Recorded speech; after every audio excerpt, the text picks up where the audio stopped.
बालाजी महाराज पधारे और अपना आसन ग्रहण करे।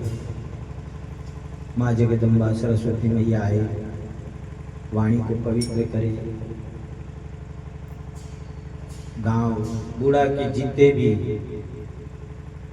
खेड़ापति देवता हैं वो भी अपनी अपनी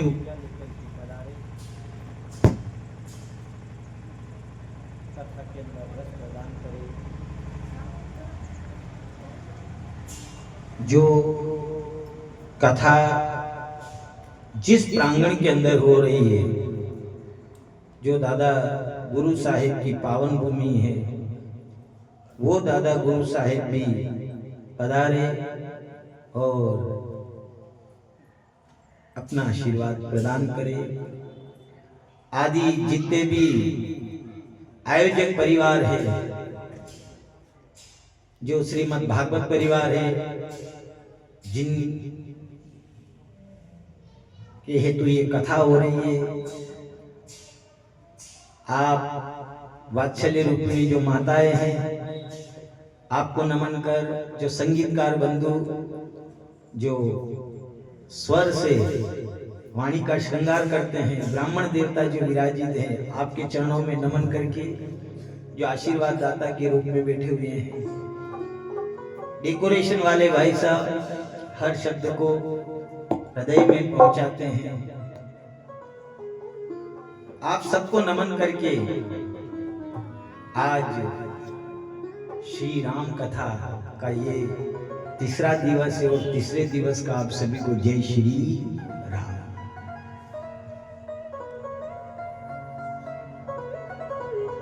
जब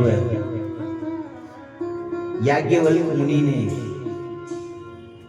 भरद्वाज जी को कथा सुनाई, जिस प्रकार सती उमा ने अहंकार किया, अहंकार करके और भगवान की परीक्षा लेने के लिए गई, भगवान राम ने उनको पूर्णतः परीक्षा दी। आखिर में अभिमानवश जो राम को प्राप्त करना चाहा, लेकिन कहा जाता है कामी का गुरु काम है और लोभी का गुरु दाम। कामी का गुरु काम है और लोभी का गुरु दाम। संत है और संतों का गुरु राम। आ जाता है ज्ञान में दो तलवार कभी नहीं रहती है। अब कितना भी उपाय कर लो, जब तक मन के अंदर अहम रहेगा, मैं रहेगा, वो मिलने वाला नहीं है। हाँ, होता इतना है कि दाम और राम, ये थोड़ा सा दाम सुधारे काम, दाम सुधारे काम को, जो अपना कोई कार्य अटका हो वो दाम सुधार देता है, और राम मुक्ति सुधारता है। फर्क इतना है दाम और राम में। पर नहीं, एक बात का ध्यान रखना है, अगर आप गरीब हो, कभी अमीर और गरीब, अमीरी और गरीबी से कथा को मत जोड़ना। अपन भी कहते हैं ना, देखो एक ध्यान और रखना, गणा गणा क्या शिविर है, शर्मिंदा वे भी क्या कथा में किस तरह चलना है, कटे आप भी, या एक बड़ी समस्या है। पर एक ध्यान रखना, कभी पैसे की मान्यता मत रखना। पहले भी हर कथा में अपन कहते हैं कि कथा जो है हर चीज को आप पैसे से जोड़ना, लेकिन कभी कथा को पैसे से मत जोड़ना। कथा कभी पैसे से नहीं होती है, कथा तो होती है तो मेरे प्रभु श्री राम की कृपा से होती है। अभी तो बाबा तुलसीदास जी ने कितना बढ़िया के उपाय लिखे हैं। जहाँ पर कृपा राम की होई, जहाँ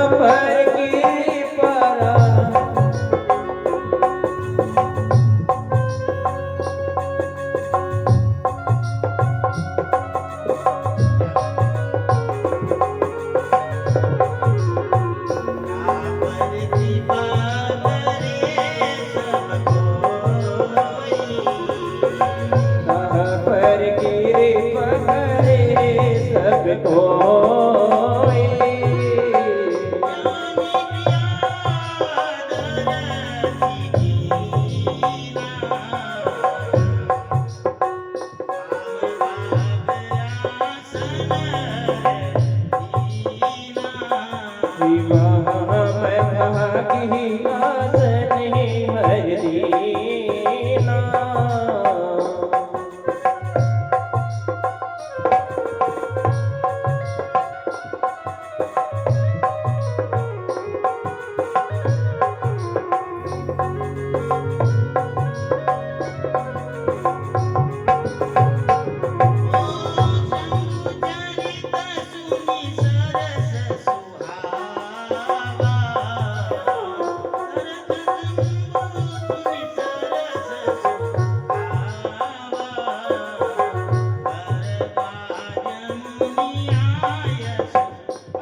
जहाँ पर कृपा राम की होई ता पर कृपा करे सब कोई। जहाँ पर कृपा राम की होई ता पर कृपा करे सब कोई। जिसके ऊपर राम की कृपा होती है उसी के ऊपर सबकी कृपा होती है। और एक ध्यान रखना, इसलिए कहा जाता है हर चीज को आप पैसे से जोड़ लेना पर कथा को कभी पैसे से मत जोड़ना। कितने भी धनी साहूकार बैठे हुए हैं, उनके घर ये पोथी नहीं जाती है, वहां नहीं जाती है। और गरीब से गरीब जो बिल्कुल गरीब है साहब, उस गरीब के घर जहाँ ऐसी जगह ये पोथी जाती है, कथा जाती है, जिनके घर दरवाजे ही नहीं है, जिनके घर दरवाजे ही नहीं है, उनके घर ये कथा चली जाती है। तो इसलिए एक विचार करना, हर जगह आप पैसे की तुलना करना। मैं बात सही भी है सर। अब एक बात और की, मैं भागवत परिवार वाला ने एक काम तो बढ़िया करियो, साड़िया कैसी लाया एक डिजाइन तो एक अच्छा मान लिया जाए, वाह आपकी इच्छा थी कि आपकी नहीं, कभी थोड़ी बहुत तो करने की बात करी है सर। मान लिया जाए ऊपर थी तो माँ के कहानी है, कहा कि बिना अगर इच्छा थी आती, बिना इच्छा थी अगर आती तो सब कभी माँ की भी यही जाती, आना कलाकारा की भी यही जाती, माइक वाला भाई सबकी भी आती। पर एक बात है सर, ठीक है देखो मान लिया जाए, और दूसरी बात एक और हो रही, अब मान लिया जाए जो भोलेनाथ ने आसन हरण किया था, जानी प्रिया दर अति की वाम बागया सनहर लीना। प्रिया को जान करके और जो हरण किया हुआ आसन था पार्वती का, जो जन्म जगदम्बा ने पाया, तो वो माँ जगदम्बा को उन्होंने आसन दिया। बड़ा प्रेम है सर। और हाँ सही बात तो ये मान लिया, जो यजमान है, यजमान पत्नी है, पहले बार जो वस्त्र धारण करते हैं, और वस्त्र धारण करके और फिर सबसे पहले अगर किसी से पूछती है तो अपने पति से पूछती है। क्योंकि लक्ष्मी जी शिव पुराण में आई थी कथा, वो लक्ष्मी जी ने जब श्रृंगार किया और भगवान विष्णु से पूछा कि मैं कैसी लग रही हूँ, तो वो जोर जोर से हंसने लगे थे तो वहां को क्रोध आ गया। तो एक विचार ये, जैसा मान लिया आपकी पसंद थी जो आपके साड़ियां आई हुई, तो अब की बार कभी कथा वे तो आपकी पसंद थी के धोतिया भी ले आ जाए।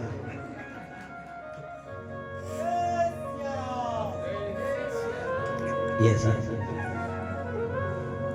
जैसे आपको मैचिंग थोड़ा सो कथा में बिगड़ा टाइप लगी हो,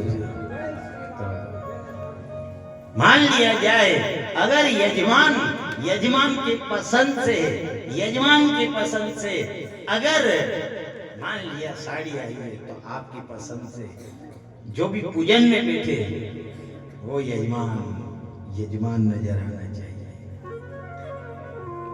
ड्रेस को घणो फर्क पड़े साहब। पुलिस की ड्रेस में अगर कोई वे अच्छा गाड़ी देख लो आप, गाड़ी के ऊपर बत्ती लगी देखी ना तो कुछ छोटो आदमी भी साइड नहीं दे, बिल्कुल देख को नहीं। मैं गाड़ी के ऊपर ही अगर बत्ती लगी जा जैसी अगर बत्ती देखी और बत्ती को देखा देखते ही अनुमान लगा लेते यार साइड दे, और बत्ती दो पे लगती या तो एम्बुलेंस या, और एम्बुलेंस को भी साइड दी जाती है, एम्बुलेंस को भी साइड देना पड़ती है। इस प्रकार से मान लिया जाए जैसे इनकी कृपा आपके ऊपर हुई तो मन तो सो लागे कालती अलग अलग ने सुन जाना चाहिए। राजाधिराज रामचंद्र भगवान की जय। क्योंकि एक बात हो रही साहब, कभी कोई ज्यादा भोर हो गए तो उनकी मजबूरी को फायदा नहीं उठाना चाहिए। हमारे राम जी थोड़े भोले तो मन तो सो लागे पहला कथा में कहते वो सब कथा में यहाँ भी वीडियो ये देखा कही है यार भोरो डालो यार, ये तो कहीं नहीं किया। अरे नहीं, एक बात जैसे ये मर्यादा पुरुषोत्तम की कथा है, और इस कथा में तो अपन को ज्यादा तटस्थ रहना, ज्यादा अपन कृष्ण कथा ये ज्यादा अति हंसी मजाक करते थे उन कथाओं में, पर ये कथा जो है ये मर्यादा पुरुषोत्तम की कथा है। आज भगवान भोलेनाथ ने जो पार्वती को आसन दिया, आसन देकर के भी जब उन्होंने हाथ जोड़े, पहले हाथ जोड़े, कथा तो श्रवण बाद में करी, पर उन्होंने कहा हे भोलेनाथ मैं आपसे हाथ जोड़ती हूँ, मुझे क्षमा करना, मैं आपसे प्रश्न करना चाहती हूँ। आप वो कथा सुनाए जिससे मेरे मन के अंदर का जो ब्रह्म है वो ब्रह्म दूर हो जाए। इसलिए आप ऐसा नहीं हो कि मेरे प्रश्न को सुन करके आप कहीं बुरा हो। प्रथम सुकारण कहूं विचारी, प्रथम सुकारण कहूं विचारी,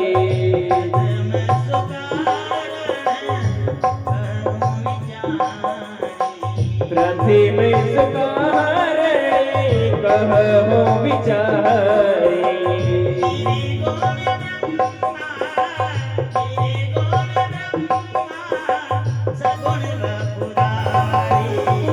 प्रथम सुकारण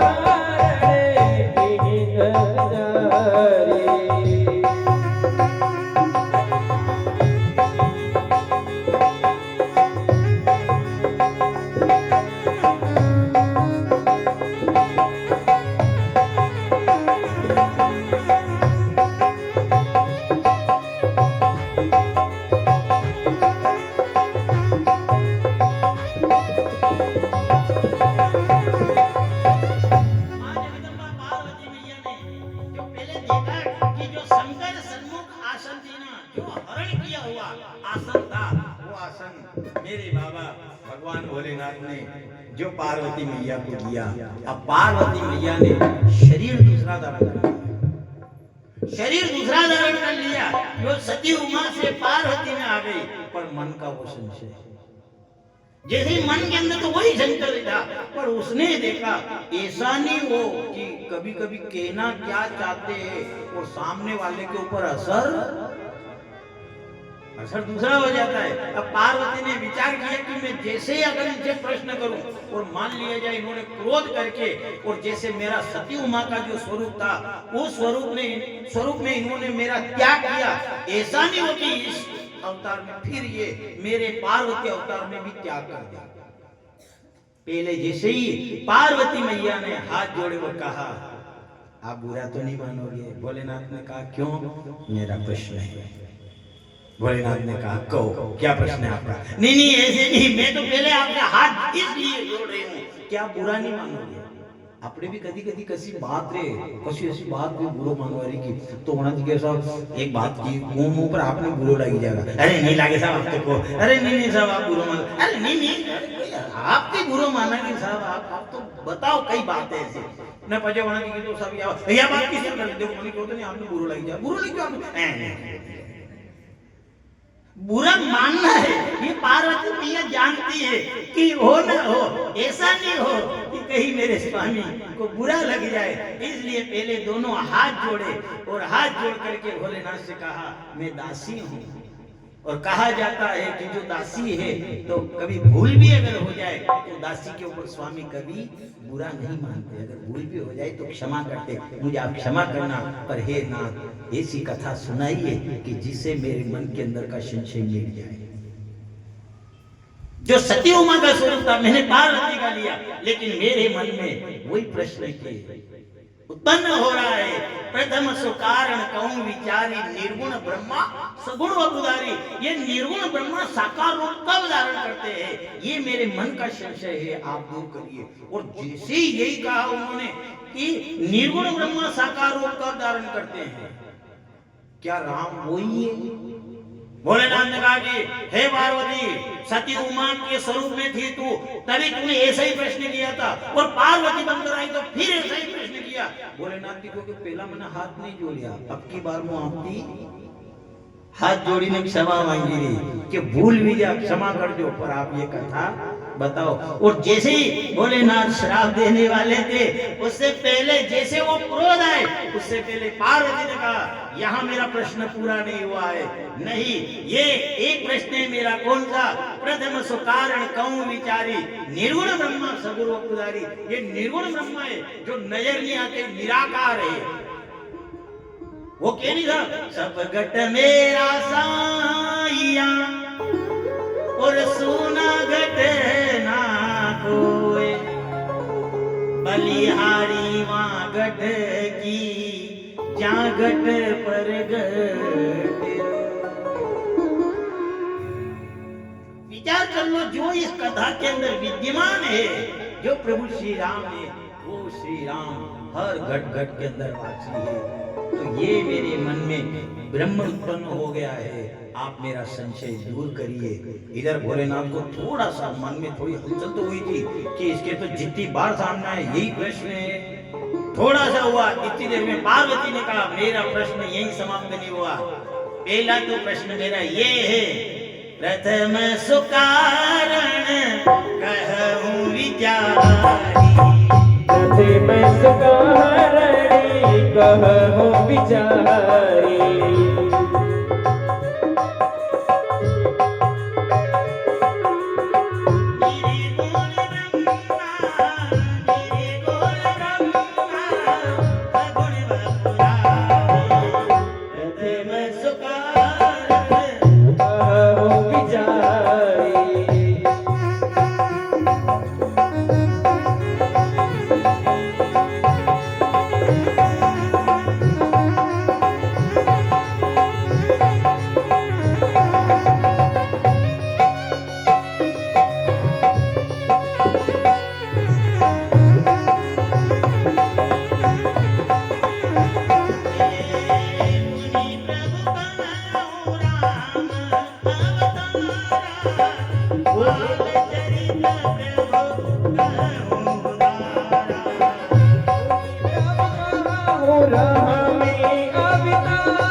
भोलेनाथ से यही प्रश्न किया कि हे भोलेनाथ, मैं आपसे हाथ इसलिए जोड़ रही हूँ कि मेरे प्रश्न का आप उत्तर दीजिए।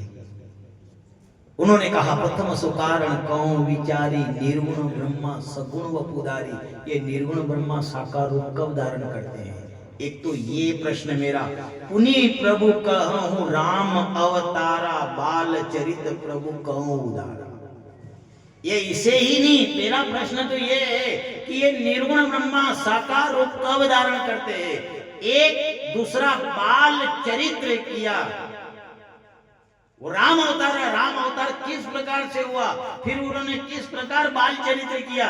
कहूं कथा प्रभु जानकी विवाह राज तजासो भूषण का। फिर जानकी के विवाह की कथा भी आप सुनाइए। और फिर पिता की आज्ञा पाकर के वो वनवास में गए।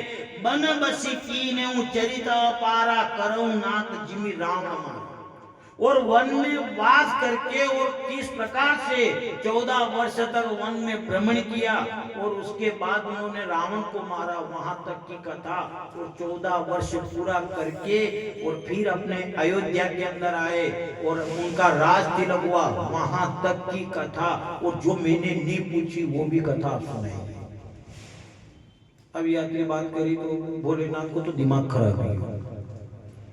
भोलेनाथ के मन में संशय हो गया था। भोलेनाथ ने विचार किया कि जो सती उमा के स्वरूप में ये थी और जो प्रश्न किया वही प्रश्न ये कर रही है। पर इधर जब मां जगदम्बा पार्वती मैया ने हाथ जोड़ करके प्रार्थना करी, इतनी कथा मुझे सुनाओ, भोलेनाथ ने क्योंकि बच्ची कटी। मान लिया जाए जो कथा, अब मान लिया आप यहाँ कथा आपने राम कथा की स्थापना करी। अब मान लिया जाए कथा नहीं करती, पहला कथा वांची दो आप सभी को, पूरी कथा आप वांची दो। अब मान लिया काले जैसो आपने प्रसंग रखो कि हमारे कल कथा का जो प्रसंग है वो कथा का प्रसंग राम जन्म की कथा रहेगी। अब बोलो साहब भागवत परिवार वाला सब या इन्हें आज का ओटला पे बीजा ने माइक में पूरी राम जन्म की कथा वांची ने तो अपार कथा कही। इधर जब शंका हो गई थी, भोलेनाथ के मन में शंका हो गई, पर जब सती मां का स्वरूप मां जो उन्होंने प्रश्न किया था वही प्रश्न पार्वती के रूप में किया, तो भोलेनाथ के मन में संशय हो गया। लेकिन हाथ जोड़ करके और पार्वती मैया ने दोनों हाथ जोड़े, क्षमा याचना करी, सिर झुकाया और झुका करके कहा ये इतनी कथा मुझे सुनाओ। पहले तो निर्गुण ब्रह्मा साकार रूप धारण करते ये बताओ, क्योंकि ये भी एक संशय है। निर्गुण निराकार अलग चीज है। अब निर्गुण वाला के मैं साकार ने नहीं माना, साकार वाला के निर्गुण ने नहीं माना, तो अभी यो भी एक झंझट है। पहला तो अनती निकालो बाहर। वो क्या नहीं साहब, दिन में भजे जो ढोर और रात में भजे जो चोर ने सुमिरन की गति। वो तो अपने आप ही विचार करा यार वह गति कशी ले गए। अब बोलो गणित फिर तो राम कथा की बात निकली है।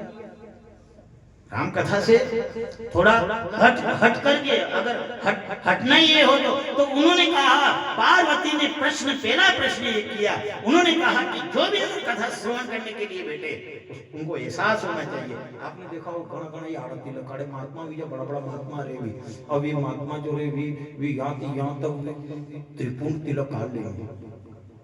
अभी त्रिपुण तिलक निकाले तो गणती कई महसूस में तो वो तो अपना साधारण जवाब दी दे साहब। कहा कि यदि रोड के किनारे जाओ आप ही ने जड़ी रुपड़ा पे पट्टोरे देखे होगा अपना ने जानी अबार जो रोड को काम चाली नहीं हुए तो जिस रोड के किनारे सड़क के किनारे जो मान लिया जो वृक्ष खड़ा है उस वृक्ष के ऊपर चारों ओर एक पट्टा खींच देते हैं कलर का। 2 कलर से खींचते हैं, ऊपर भी सफेद, बीच में पीला, फिर नीचे सफेद। अच्छा मान लिया जाए और वृक्ष वो खेती वाला वो भूमि वाला काट सकता है, पर जिस वृक्ष के ऊपर पट्टा लग जाता है वो वृक्ष सरकार का है। विचार कर लो, उस वृक्ष साधारण आदमी के कोई कह दे यार ये वृक्ष कौन सा है, अरे ये वृक्ष के ऊपर पट्टा लगा हुआ ये, हाँ दादा इसके हाथ में लगाना क्यों, क्योंकि ये सरकार का है। तो विचार कर लो, जिस वृक्ष के चारों ओर पट्टा लग जाए उस पट्टे को कलर को देख करके अनुमान लगाया जाता है कि ये वृक्ष सरकार का है। इसी प्रकार जिस संत के माथे पर तिलक रहता है वो संत सांवरिया का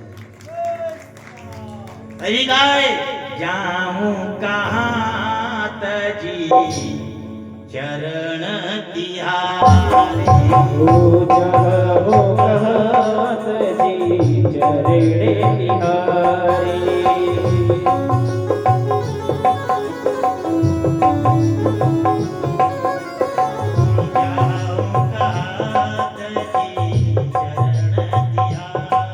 हो जाओ कहत जी चरणे तिहारे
जाओ कहत जी चरणे तिहारे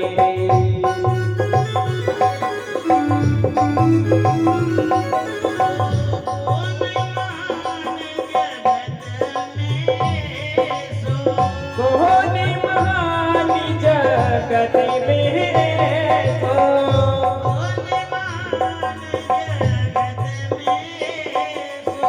कोने महान जगत में सो दुनिया दीमको जाओ कहत जी चरणे तिहारे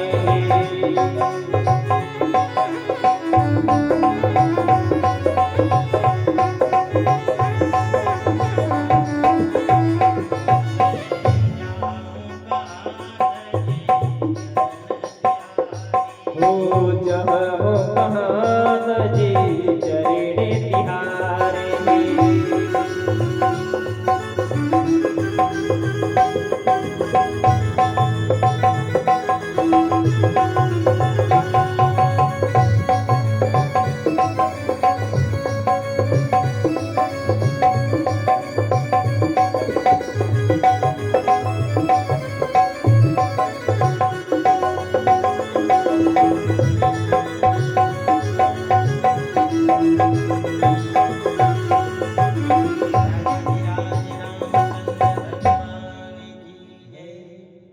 जाऊं कांत जी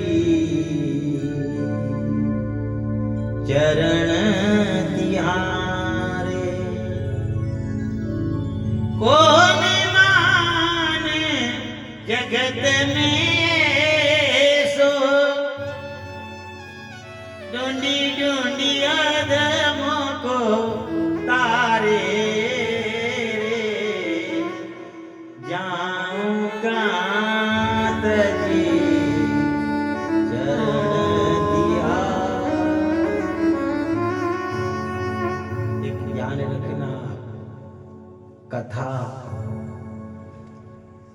के अंदर अपन आते हैं, अगर समस्या लेकर के अगर आते हैं, जो भी अगर अपनी समस्या है तो वो समस्या का हल कथा में नहीं होगा। अपन आते हैं, हर प्राणी की भावना रहती है, भावना रहती है। भले यहाँ तो ठीक, आप भले सांवलिया भी चले जाओ, सांवलिया जी भी चले जाओ, पर अलग कुछ हिसाब रहता है। कथा के अंदर अपनी समस्या का हल नहीं मिलेगा, पर फर्क इतना है कि अगर अपन ने कथा सुनी तो समस्या तो हल नहीं होगी, पर समस्या हल की हो जाएगी, वो उतनी भारी नहीं रहती, कुछ थोड़ा सा हल्का। और अपन विचार कर, अपन समस्या में अपन क्या, वो एक छत्रपति राजा मान लिया परीक्षित जो था, परीक्षित को श्राप हो गया था, और वो भी तो गुरु की शरण में गया था, और वही कथा में तो गया था, उन्होंने वो अपनी समस्या लेकर के गया था, मुझे नर्क मिलेगा, नर्क मिलेगा। और जैसे ही गुरु की शरण में गया, और गुरु की शरण में गया, गुरु ने कहा कि इसका हल तो कथा नहीं है, पर कथा के अंदर वो तो ताकत है कि कथा में आपकी समस्या का हल नहीं होगा, पर समस्या आपकी थोड़ी हल्की हो जाए। यही तो है साहब। ट्रैक्टर के पीछे ट्राली है, और ट्राली में आपका माल भरा हुआ है, ट्रैक्टर के पीछे ट्राली है, और ट्राली में आपका माल भरा हुआ है। ऊंची घाटी है साहब, अब ऊंची घाटी ने माल भी ले जाना, न घाटी भी खतरनाक है। अब वो ट्रैक्टर वाली घाटी के वहां जाने, वो ट्राली नहीं भड़का, कई भड़का उनको मुंडो वो कूदे ऊपर दिया, बहुत बाजे वजह ने तो फिर क्या करा, सब घाटी चढ़ा। अब घाटी चढ़ी जा ट्रैक्टर पर, उनको मुंडो, अब मुंडो ऊंचो तो का, उनको ऊंचो तो का, तो फिर कोई समझदार था, उन्होंने जो सब कही करा। अब ना तो माल खाली करी सका, अभी ज्यादा माल भी यहाँ खाली नहीं करी सका। दूसरी बात है कि घाटी भी खतरनाक है, तो अभी मुंडा को कही करा, उन्होंने एक काम करो, वजन मिलते के ऊपर अगर तू वजन धर देगा, वजन अगर रख देगा, तो ये मुंडा, तो ये क्या है, यही तो है। ये जब मान लिया जाए ये ज्यादा, ये मुंडा खाली है, और खाली मुंह ज्यादा कूदेगा, खाली मुंह ज्यादा कूदे, ये क्या है, ये पाप का बोझ है इसके अंदर। और जब किसी चतुर जन ने कहा कि इसके मुंह के ऊपर वो रेसा बोल के आगे कोई लागे, तो बोले ऐसे बम्पर रेनी उनके वो आगे कणा कहीं दे लोहा को, और वो घना घना तो घना ये ऐसा कलाकार तो ऐसा है कि आड़ा जेरी का वे तो कहे काम कर, दो थोड़ा ऊपर ही जाओ। मान लिया जाए अपने सूरजमल जी ने ऐसा वे तो फिर भी कीधे एक काम करो, रेत को एक बोरी भरी ले आवड़ वहां रखी था, और वीके के बोरिया लेवा जाओगे, दोनों ऊपर आओ, और जब दोनों ऊपर आ गया न, जो साहब ऊपर बढ़ गया वही, और बढ़ती फर्क कहीं नहीं है, और वही के ऊपर वजन नहीं, वही मुंह के ऊपर वजन नहीं हो, नहीं ये स्टार्ट करो ठट ठट ठट ठट। तो विचार कर लो, एक वजन के अंदर जब अपन ने ट्रैक्टर के मुंह के ऊपर वजन रख दिया, तो उस वजन के वजन की बदौलत से वो ट्रैक्टर घाटी चढ़ जाता है।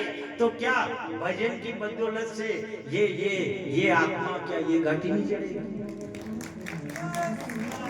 ये घाटी चढ़ने का यही तो है। तभी तो ना मुझे ला दे भजन की वो माला, मुझे ला दे भजन की वो माला, मुझे ला दे भजन की वो माला,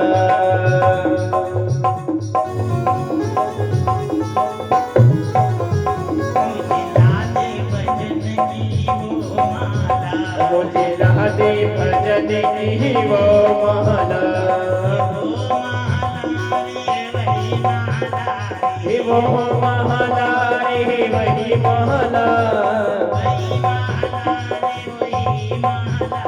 हे वही माला रे वही माला,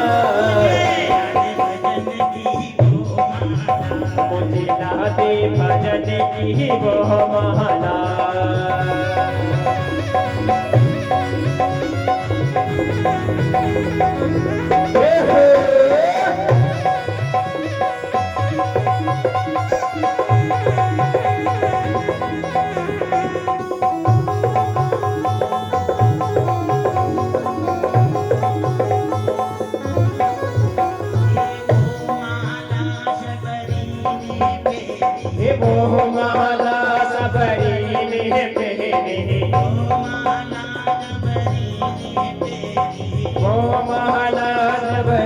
ने पेली आई वो प्रतिभाला रे आई वो प्रतिभाला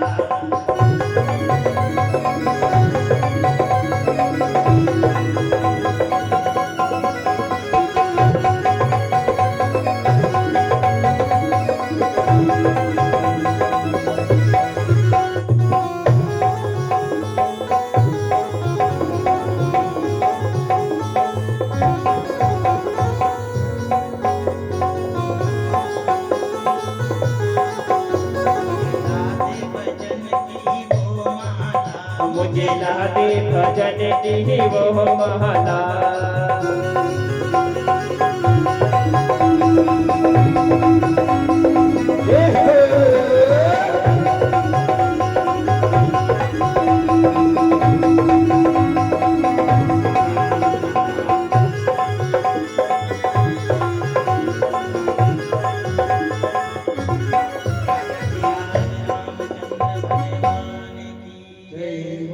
तो वजन के अंदर वो ताकत है कि वजन जब उस मुंह के ऊपर वजन रख दो तो वो ट्रैक्टर घाटी चढ़ जाता है। इसी प्रकार इस मुंह के ऊपर अगर भगवान का वजन रख दो तो ये भी भवसागर की घाटी चढ़ जाता है। पार्वती मैया ने जैसे ही भगवान भोलेनाथ से प्रश्न किया यही कि हे भगवान, पहली बात तो मैं हाथ जोड़ करके आपसे क्षमा चाहती हूँ, आप बुरा मत मानना, पर मुझे पूरी कथा का विस्तार सुनाइए। और जैसे ही पार्वती ने इस प्रकार भगवान भोलेनाथ से प्रश्न किया, जैसे ही भोलेनाथ ने प्रश्न को सुना, सुनते ही कुछ समय के लिए तो भोलेनाथ की समाधि लग गई, उनका तार उस करतार से जुड़ गया। पार्वती ने देखा कि इनकी समाधि लग गई, पर नहीं, वो राम कथा के अंदर खो गए, वो डूब गए। प्रार्थना करी थी उसने, कथा में उदाहरण दिया जाता, उदाहरण से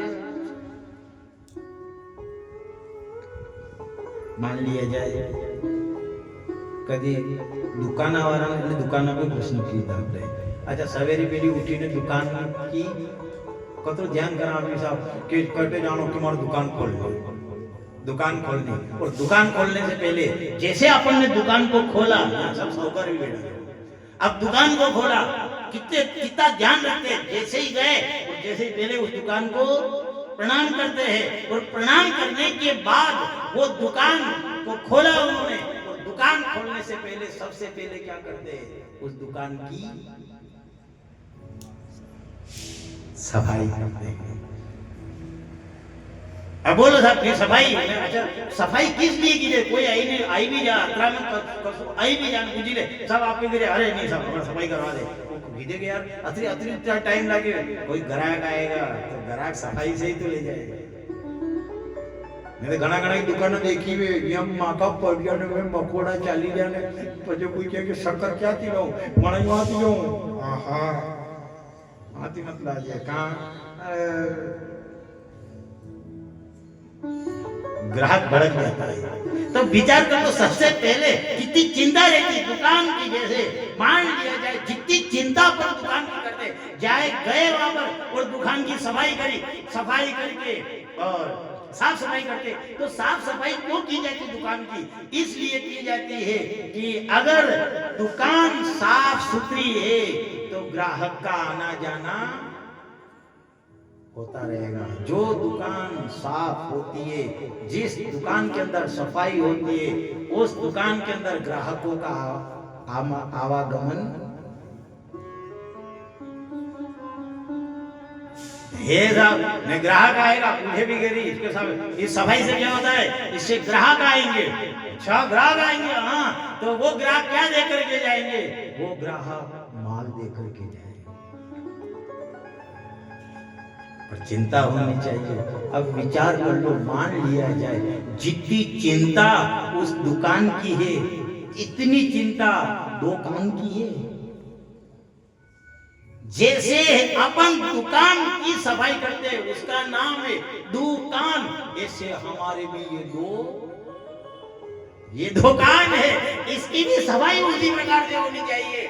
और कोई अगर पूछते कि ये क्या कर रहे हो, हम इन 2 कान की सफाई कर रहे हैं। रोज मान लिया जाए एक साल में रोज दुकान की सफाई करते हैं, पर 7 दिन तक हम 2 कान की सफाई करेंगे। ये सब हड्डी नहीं है। वो देखिए ये 2 कान से क्या होगा। उन्होंने कहा कि ये 2 कान अगर साफ रहेंगे तो जैसे दुकान के अंदर ग्राहक का आना जाना होता है, ऐसे ये अगर कान साफ रहेंगे तो इसमें भी गोविंद का आना जाना रहेगा। रोज आएगा और रोज आएगा हो जाएगा। अच्छा, तो दुकान अगर साफ सुथरी रहे तो ग्राहक का आना जाना रहेगा, और 2 कान अगर साफ रहेंगे तो गोविंद का आना जाना रहेगा। इधर जो ग्राहक माल देकर के जाएंगे, ऐसा कभी न कभी मेरा गोविंद भी मोक्ष दे करके जाएगा। गोविंद चले आओ, गोपाल चले आओ, गोविंद चले आओ,